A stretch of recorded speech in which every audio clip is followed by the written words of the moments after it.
human beings, we have such a wonderful mind that the Lord has given us. But even our minds, right?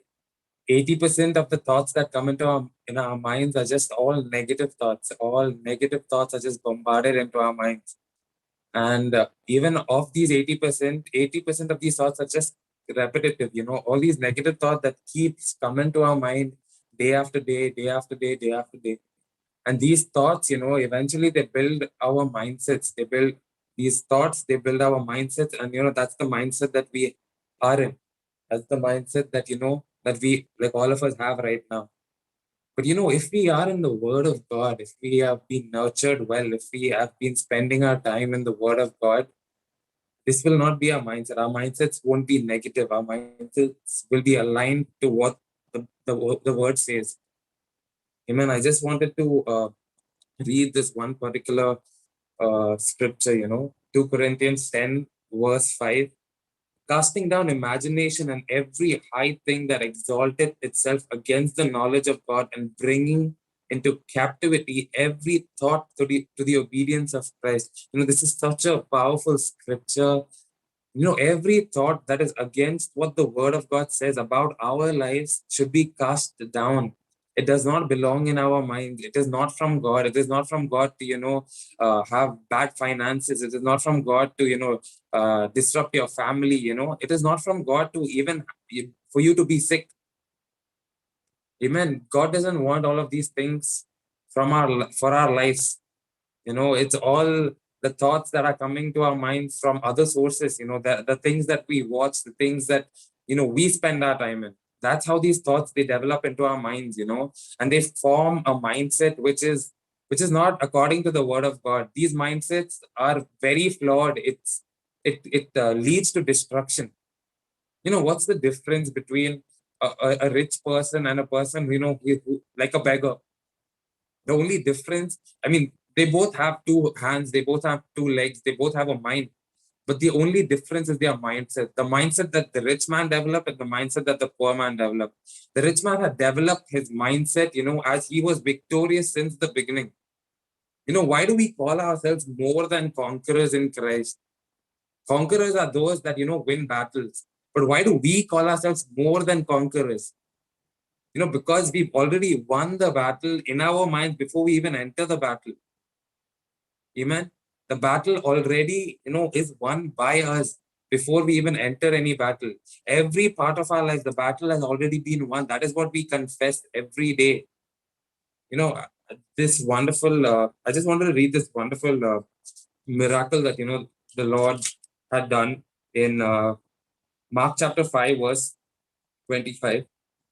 So we remember there was a certain woman which had an issue of blood for 12 years and had suffered many things of many physicians and had spent all that she had and was nothing better, but rather grew worse.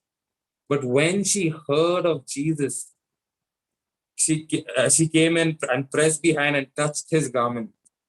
So what did she do? She heard about Jesus. Why does the word say, we need to keep hearing and hearing the word of God for faith to come?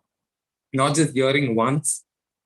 We need to keep hearing and hearing the word of God. Because when we keep hearing and hearing the word of God, those will be our thoughts. In Proverbs, it says that, whatever as a man thinketh, so is he. It's not that, he's become like that and then that's how his thinking process is.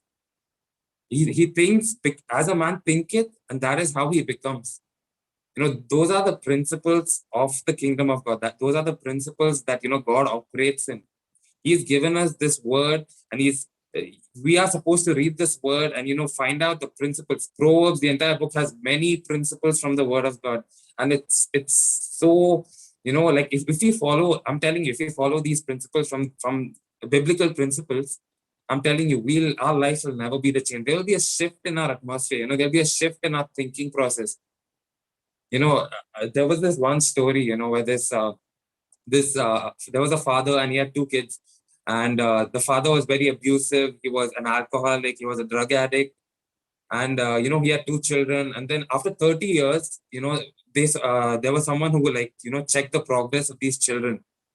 And one child was doing superbly well in his life, while the other child was, he was poor, he was an alcoholic, he was a drug addict. Then what is the difference between these two people? One person, the one who was successful, he made sure that his thinking pattern will not be like the one like his father. His thinking pattern will be different. He will do the things that is not what his father did. Whereas the other person, he thought that his life was restricted by what father he had. He was not able to grow in his mind. He was not able to meditate on God's word, what God's plan was for him.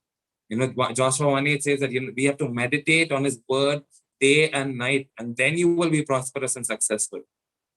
He was not able to do that, but rather he focused on his circumstances around him, and that made him to be like just where he was, like since the beginning, a poor person, an alcoholic, a drug addict. So which one of those children are we today? Are we focusing on our circumstances? And like that is all that can happen? Because the word of God doesn't ever say that we are poor, or we are our families are going to be like this, or that's not what the word of God said, that we are going to be sick, and that's not the word of God. The word of God says, by his stripes we are healed. We were healed. Amen.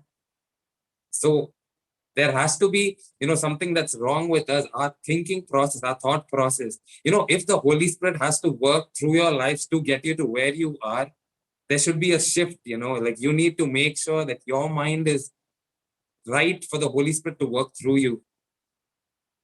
Amen. And we thank God. We thank God for this, for the word that he's given us, that we can grow in his likeness, that we can understand what the Lord has said for us. Even if you see in Acts, where Ananias and Sapphira were there, and there was a thought that came into their mind to disobey the Holy Spirit, and because of that it led them to death and destruction. And then we see again, in we see the man with the great faith, the centurion. We see that how much great faith. He just said, Lord, just say the word. Do we have that much faith today? Is what like honestly, it's so wonderful, the word of God. It has so many principles hidden, and if we listen, if we follow these principles on a regular basis, I'm telling you, our lives will never be the same.